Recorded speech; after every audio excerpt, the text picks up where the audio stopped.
Iran US സംഘർഷത്തിൽ താൽക്കാലിക ശമനം ഉണ്ടാകുന്നു എന്ന റിപ്പോർട്ടുകൾ പുറത്തുവന്നതോടെ ആഗോള വിപണിയിൽ സ്വർണം കുതിക്കുകയാണ്. ഇതോടെ പുത്തൻ റെക്കോർഡുകൾ തീർത്ത് മുന്നേറാനുള്ള തിടുക്കത്തിലാണ് സ്വർണം. ജൂലൈ 25-ന് വ്യാപാരം അവസാനിപ്പിക്കുമ്പോൾ രാജ്യാന്തര വിപണിയിൽ $20 ഇടിവ് രേഖപ്പെടുത്തി നിരക്ക് $4027 എന്നാൽ ഇന്ന് രാജ്യാന്തര വിപണിയിൽ സ്വർണത്തിന് $4100 മുകളിലാണ് വില. ഇതിനെയും വർദ്ധിക്കുമെന്ന സൂചനകളാണ് പുറത്തുവരുന്നത്. തുടർച്ചയായ രണ്ടാം ദിവസവും ആക്രമണങ്ങളില്ലാതെ പശ്ചിമേഷ്യ ശാന്തമായതോടെ ചർച്ചകൾ നടത്താൻ അവസരം നൽകുന്നതിനായാണ് നടപടിയെന്ന് US പ്രസിഡന്റ് ഡൊണാൾഡ് ട്രംപ് പറയുന്നു. വൈകാതെ സമാധാനത്തിൽ എത്തിച്ചേരാൻ ഇരു രാജ്യങ്ങൾക്കും സാധിക്കുമെന്നാണ് നിലവിലെ വിലയിരുത്തൽ. ഈ സാഹചര്യങ്ങൾ തുടർന്നാൽ അടുത്ത ദിവസങ്ങളിലും സ്വർണ്ണവില വർദ്ധിക്കാനാണ് സാധ്യത. എന്നാൽ ഇറാന്റെ ചരക്കുകപ്പലിന് നേരെ കാസ്പിയൻ കടലിലുണ്ടായ യുക്രൈൻ ആക്രമണവും ഇതിന് മറുപടി നൽകുമെന്ന ഇറാന്റെ മുന്നറിയിപ്പും സ്വർണ്ണവിലയിൽ വീണ്ടും ഭീഷണിയാണ്. യുക്രൈന് നേരെ ഇറാന്റെ ആക്രമണമുണ്ടായാൽ മറ്റൊരു പോർമുഖം കൂടി തുറക്കും.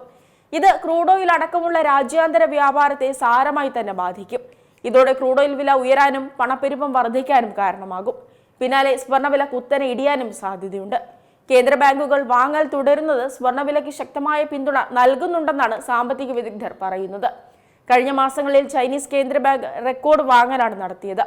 ബുധനാഴ്ച പുറത്തുവരുന്ന US ഫെഡറലിന്റെ പണനയ തീരുമാനവും ഭൗമരാഷ്ട്രീയ സാഹചര്യങ്ങളും ഹ്രസ്വകാലത്തിൽ സ്വർണ്ണവിലയിൽ നിർണായകമാകും. ഫെഡറൽ റിസർവ് അടിസ്ഥാന പലിശ നിരക്ക് ഉയർത്തിയാൽ സ്വർണ്ണവില താഴോട്ടിറങ്ങും.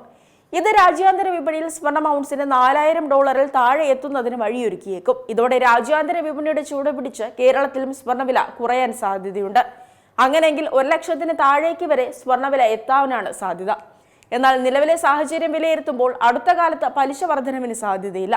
മാത്രമല്ല, സമാധാനം വേണ്ട, ആക്രമണം തുടരാമെന്ന് ട്രംപും ഇറാനും തീരുമാനിക്കുകയാണെങ്കിൽ സ്വർണ്ണവില ഇടിഞ്ഞു വീഴുമെന്ന് തന്നെയാണ് സാമ്പത്തിക വിദഗ്ധർ പറയുന്നത്.